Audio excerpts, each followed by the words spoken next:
नमस्कार, मैं प्रदीप सरदाना अपने प्रदीप सरदाना शो में आपका स्वागत करता हूं।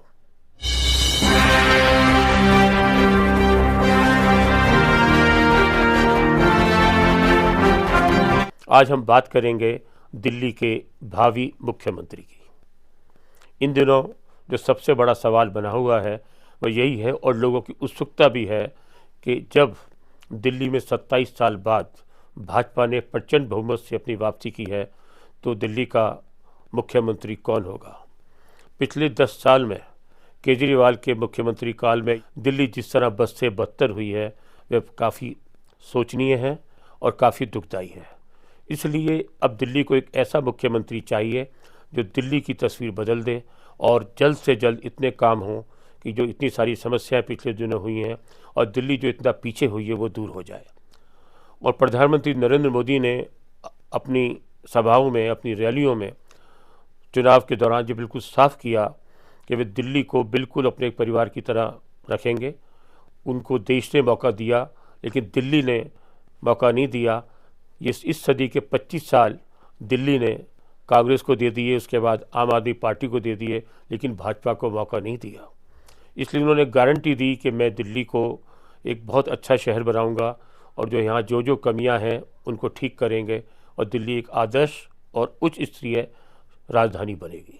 और लोगों ने उनकी बात पर, उनकी गारंटी पर भरोसा किया और यही कारण है कि 27 साल बाद दिल्ली के अंदर भाजपा की प्रचंड बहुमत के साथ वापसी हुई है। अब मुख्यमंत्री कौन होगा इसका फैसला भी प्रधानमंत्री नरेंद्र मोदी ने करना है, क्योंकि चुनाव के दिनों में ऐसा कोई नाम व्यक्त नहीं किया जिसे ये संकेत मिले कि यह व्यक्ति दिल्ली का मुख्यमंत्री बन सकता है। ये चुनाव सिर्फ प्रधानमंत्री नरेंद्र मोदी के चेहरे पर लड़ा गया और उनकी गारंटी के ऊपर लड़ा गया और इसी कारण उसको जीत मिली, इसमें कोई शक नहीं है। अब मुख्यमंत्री को लेकर कई तरह के नाम आ रहे हैं और सबकी अपनी अपनी अटकलें हैं, सभी के अपने अपने विचार हैं, अपने अपने विश्लेषण हैं और हमने भी अपने ढंग से इसका विश्लेषण किया है। मैं भी दिल्ली की राजनीति को 1978 से तब से देख रहा हूँ जब दिल्ली के अंदर केदारनाथ साहनी मुख्य कार्यकारी पार्षद हुआ करते थे। उस समय दिल्ली में विधानसभा नहीं थी, दिल्ली महानगर परिषद हुआ करती थी और 1978 में मैंने पहली बार उनका इंटरव्यू किया था एक पत्रकार के रूप में और तभी से मैं दिल्ली सरकार, दिल्ली प्रशासन से जुड़ा हुआ हूँ और यहाँ की राजनीति को करीब से देख रहा हूँ।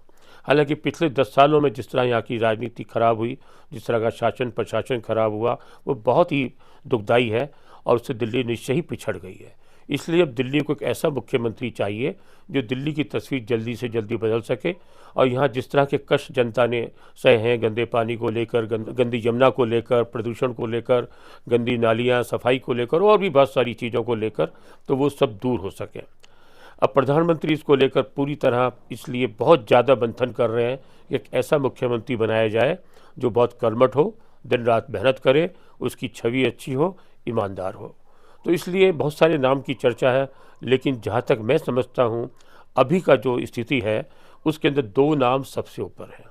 एक नाम है वीरेंद्र सचदेवा का, जो दिल्ली भाजपा प्रदेश के अध्यक्ष हैं और पिछले 2 साल में उन्होंने बहुत मेहनत करके इस पार्टी को, संगठन को मजबूत किया है और इस जीत में उनका भी योगदान है। जिस तरह उन्होंने कर्मठता अपनी दिखाते हुए, अपनी योग्यता दिखाते हुए, अपना परिश्रम दिखाते हुए इसको, पार्टी को, संगठन को खड़ा किया है और वो बहुत ज़्यादा लोकप्रिय भी हुए अपने लोगों के अंदर, जनता के अंदर, जो नेता है उनके अंदर, उसके अंदर।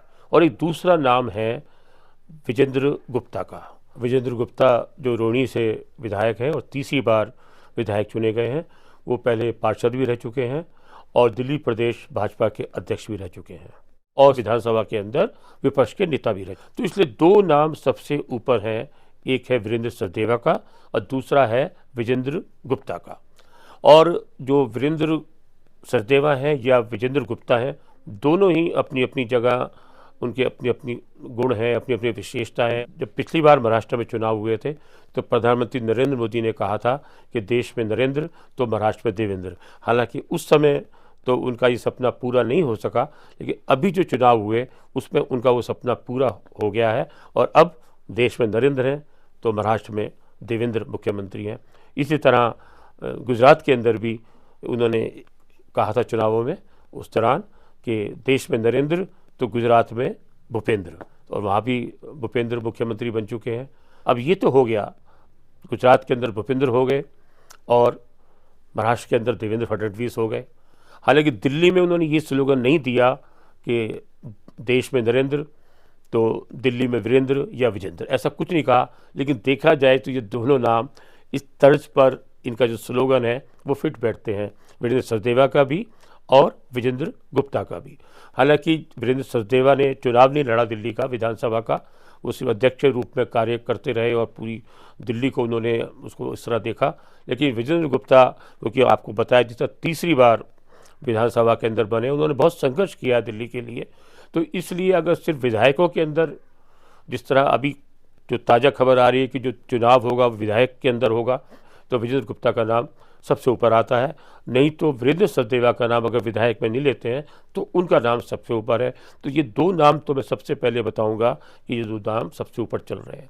इसके अलावा और जो 5-6 नाम चल रहे हैं उसके अंदर एक नाम है परवेश वर्मा का, क्योंकि परवेश वर्मा ने नई दिल्ली की जो विधानसभा सीट है उससे चुनाव लड़ा और केजरीवाल को हराया। उस केजरीवाल को जो लग रहा था उसको कोई पराजित नहीं कर सकता, खुद कहते थे कि इस जन्म में तो नरेंद्र मोदी मुझे नहीं हरा सकते, उनको दूसरा जन्म लेना पड़ेगा। लेकिन नरेंद्र मोदी की बात तो छोड़िए, उनको उनके एक सिपाही ने, परवेश वर्मा ने ही पूरी तरह हरा दिया है, पूरी तरह पराजित कर दिया है और उनका अहंकार चूर चूर कर दिया है। और केजरीवाल हक्के बक्के हैं कि ये क्या हुआ। वो कहते थे हम दिल्ली के मालिक हैं, हमको कोई नहीं हरा सकता, दूसरा जन्म लेना पड़ेगा। या मुझे लगता है कि केजरीवाल दिल्ली के मुख्यमंत्री नहीं बन सकते, इस तरह के आसार अभी नज़र आ रहे हैं। लगता है उनको अब दिल्ली का मुख्यमंत्री बनने के लिए दूसरा जन्म लेना पड़ेगा। खैर वो तो बात की बात है। लेकिन अभी जब करते हैं, परवेश वर्मा का नाम इसलिए भी ऊपर है कि उन्होंने अरविंद केजरीवाल को हराया, दूसरा इसलिए भी कि वो दिल्ली के सांसद भी रह चुके हैं, उसका भी उनको अनुभव है, और तीसरा इसलिए कि दिल्ली के पूर्व मुख्यमंत्री साप सिंह वर्मा के पुत्र हैं। ये 3 कारण जो है परवेश वर्मा की स्थिति मजबूत करते हैं दिल्ली का मुख्यमंत्री बनने के लिए। लेकिन इसके अलावा और जो नाम चल रहे हैं उसमें एक नाम सतीश उपाध्याय का है, जो पहले भाजपा के अध्यक्ष रह चुके हैं, वो भी दिल्ली प्रदेश के, और इसी के साथ वो अब मालवीय नगर के विधायक चुने गए हैं। तो उनका नाम भी इस लिस्ट में आगे धीरे धीरे बढ़ता जा रहा है कि सतीश उपाध्याय भी दिल्ली के मुख्यमंत्री बन सकते हैं। तो ये विधायक में इस तरह हुआ। लेकिन और जो नाम चल रहे हैं उसमें भी 2-3 नाम हैं। लेकिन साथ ही एक सवाल यह भी है कि दिल्ली की मुख्यमंत्री अब किसी महिला को होना चाहिए। हालांकि पहले दिल्ली में 2 महिला मुख्यमंत्री रह चुकी हैं, एक शीला दीक्षित जो कांग्रेस की रही, 15 साल उन्होंने राज किया, दूसरी सुषमा स्वराज जो भाजपा की थी, और तीसरी जो भी कार्यवाहक मुख्यमंत्री के रूप में अपने आप को कहती रहीं, आतिशी, जो अभी कुछ दिन रही। वो 3 मुख्यमंत्री महिला रह चुकी हैं दिल्ली की। इसलिए अब ये भी कहा जा रहा है कि दिल्ली को एक बार फिर महिला मुख्यमंत्री मिलनी चाहिए। उसका एक कारण यह भी है कि भाजपा की देश में इतने राज्यों में सरकार है, लेकिन अभी तक किसी भी राज्य में भाजपा ने किसी महिला को मुख्यमंत्री नहीं बनाया। इसलिए ये सवाल हो रहा है। और इसमें 2 नाम सबसे ऊपर आ रहे हैं जो विधायकों में हैं। एक है शिखा राय जो ग्रेटर क्लास से चुनी गई हैं, और दूसरी हैं रेखा गुप्ता जो शालीमार बाग से चुनकर आई हैं। तो इसलिए ये 2 नाम इसके अंदर आ रहे हैं। रेखा गुप्ता का अपना अनुभव है एक इस तरह का, हालांकि वो भी पहली बार विधायक चुनी गई हैं, और शिखा राय भी पहली बार विधायक चुनी गई हैं। लेकिन पार्षद के रूप में इन दोनों महिलाओं का एक अपना अनुभव है, और दिल्ली को समझने का, दिल्ली में काम करने का, समाज सेवा का, इन दोनों के अपने अपने अनुभव हैं। उनके खाते में बहुत सारी ऐसी उपलब्धियां हैं जो इन्होंने पार्षद के रूप में या उस तरह एक राजनेता के रूप में दिल्ली के अंदर अपनी सेवाएं दी, जो काम किए वो उसके अंदर है। और यदि जो पहले कहा जा रहा था कि जरूरी नहीं कि दिल्ली के अंदर जो विधायक चुने गए हैं उसी में मुख्यमंत्री बने, तो महिला के अंदर उसके अंदर और जो एक नाम है वो है बांसी स्वराज का।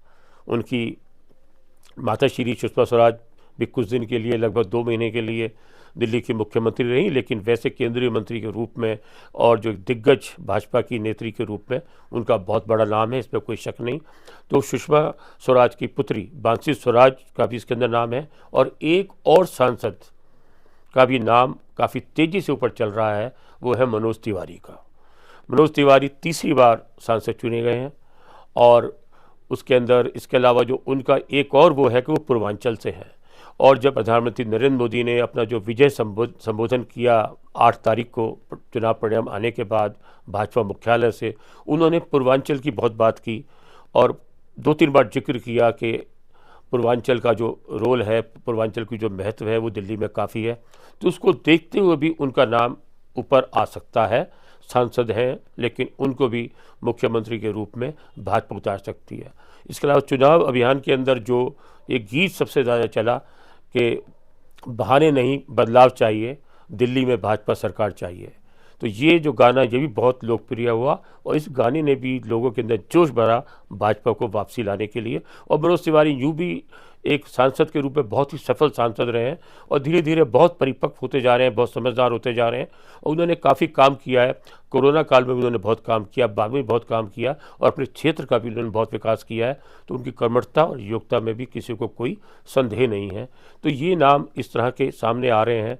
और जो 2 नाम ऐसे भी हैं जो महिलाएं भी हैं और इस समय ना वो सांसद हैं ना विधायक हैं, लेकिन पहले मोदी मंत्रिमंडल में ये दोनों महिलाएं मंत्री रह चुकी हैं।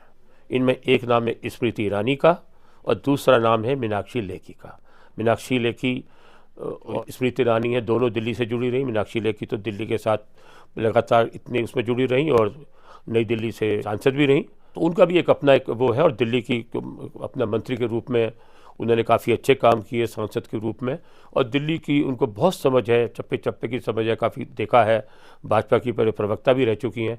तो एक उनका नाम भी है, लेकिन वो इस समय ना सांसद हैं और ना विधायक हैं। तो ये इस तरह के नाम है। हालांकि बहुत नाम आ रहे हैं इसके अलावा, क्योंकि अलग अलग सोचा जा रहा है कि दिल्ली के अंदर जो मुख्यमंत्री बने वो कर्मठ भी हो, योग्य भी हो और दिन रात मेहनत करके दिल्ली को बदल सके, उसका एक अलग विजन भी हो। साथ ही ये भी देखना होता है कई बार कि उसका जो प्रतिनिधित्व है वो कितने बड़े वर्ग का प्रतिनिधित्व करता है।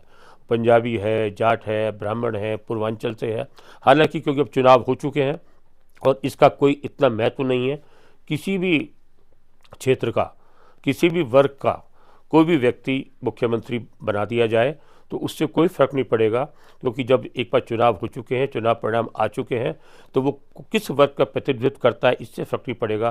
फ़र्क इस बात से पड़ेगा वो किस तरह काम कर सकता है, दिल्ली को किस तरह एक नया शिखर दे सकता है, दिल्ली में किस तरह बदलाव ला सकता है।